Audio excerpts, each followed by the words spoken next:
અરવલ્લી જિલ્લાના માલપુર તાલુકાના ડબારણ ગામમાં રસ્તાને મુદ્દે સ્થાનિક રાજકારણ ગરમાયું છે. ગામના લોકોએ તાલુકા પંચાયતની પેટા ચૂંટણીના બહિષ્કારની ચીમકી ઉચ્ચારી છે. આગામી 16 ફેબ્રુઆરીએ યોજાનારી બામણી બેઠકની પેટા ચૂંટણી પહેલા ગ્રામજનોએ રાજકીય પક્ષોના પ્રચાર પર પ્રતિબંધ મૂક્યો છે. 450ની વસ્તી ધરાવતા ડબારણ ગામના લોકોનો મુખ્ય વ્યવહાર હેલોદર ગામ સાથે છે.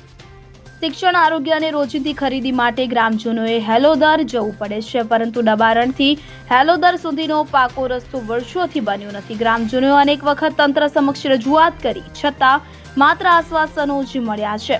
ત્યારે આખરે કંટાળેલા ગ્રામજનોએ ગામના ચોરે બેનરો લગાવી ચૂંટણી બહિષ્કારની જાહેરાત કરી છે. તેમણે સ્પષ્ટ કહ્યું છે કે જ્યાં સુધી રસ્તો નહીં બને ત્યાં સુધી કોઈ પણ રાજકીય પક્ષને ગામમાં પ્રવેશ નહીં અપાય. સ્થાનિક સ્વરાજ્યની ચૂંટણીઓમાં ગામના વિકાસ માટે ચૂંટણી બહિષ્કારનું શસ્ત્ર વાપરવું સામાન્ય બની ગયું છે. આ રીતે ગ્રામજનો તંત્રને જાગૃત કરવાનો પ્રયાસ કરી રહ્યા છે.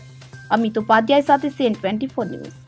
હવે જુઓ દેશ દુનિયાની તમામ ખબરો તમારી આંગળીના ટેરવે.